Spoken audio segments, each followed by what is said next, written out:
Hey now everyone, it's Matt from the Star Wars Time Show. How's it going? It's time to do this week's Easter egg and Star Wars franchise recap, review, breakdown, analysis, whatever you want to call it. We're breaking down the Easter eggs from the latest episode of Star Wars Resistance, which was titled The New Trooper, S1.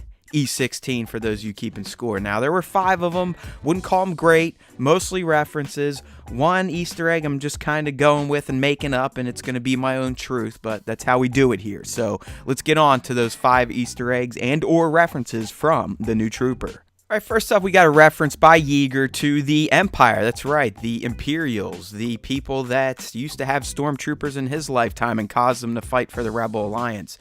So anyways, he brings up the Empire and their way of doing things, which is essentially to make you feel secure at first, but then they just slowly start taking away all your freedoms. And this is in response to Tam, who actually appreciates the First Order presence on the Colossus and likes the security they provide, but Yeager's trying to foreshadow for her what that can usually entail.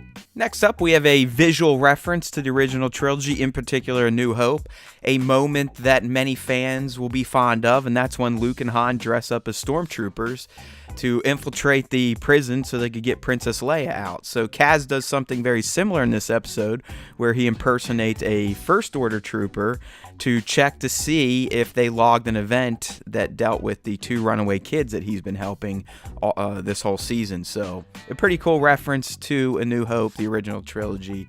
Loved Kaz dressing up as a trooper. Lots of good hijinks. And here we have one of my creative types of Easter eggs I find, and this was a First Order droid that Kaz runs into in the episode, but to me, he really looked like a BB-9E. He had a personality of BB-9E. BB-9E is the droid from The Last Jedi that rats out Rose, Finn, and DJ as they're trying to hack the tracker on Snoke's big-ass ship. So I don't think this is BB-9E. It looks like him, same design. The coloring's a bit off, but I'm running with it as an Easter egg. This is BB-9E maybe in a past life. Maybe before he gets that slick, shiny coat of black paint. Something like that. Just go with me. I'll admit, this reference you could definitely accuse me of putting in just for filler, but Pyre's in Doze's office just kind of tormenting him secretly because he knows they're taking over the Colossus. But anyways, he starts questioning Doze about his time in the Empire. You know, that was an Easter egg way back in a past episode of this breakdown.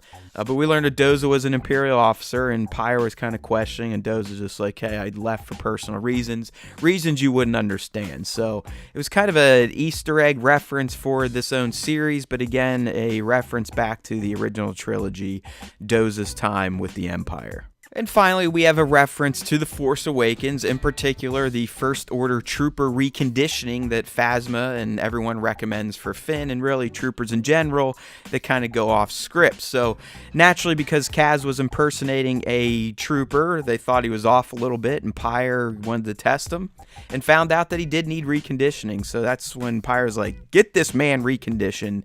So just to throw back to Phasma talking about it with Finn, to Hux, so on and so forth. So that does it for this Easter egg and Star Wars franchise recap, review, analysis, breakdown, whatever the hell you want to call it, of the latest episode of Star Wars Resistance, which is titled The New Trooper, S1E16. Matt Haywood here, signing off for the Star Wars Time Show, because there's always time for Star Wars time, right? May the Force be with you, always.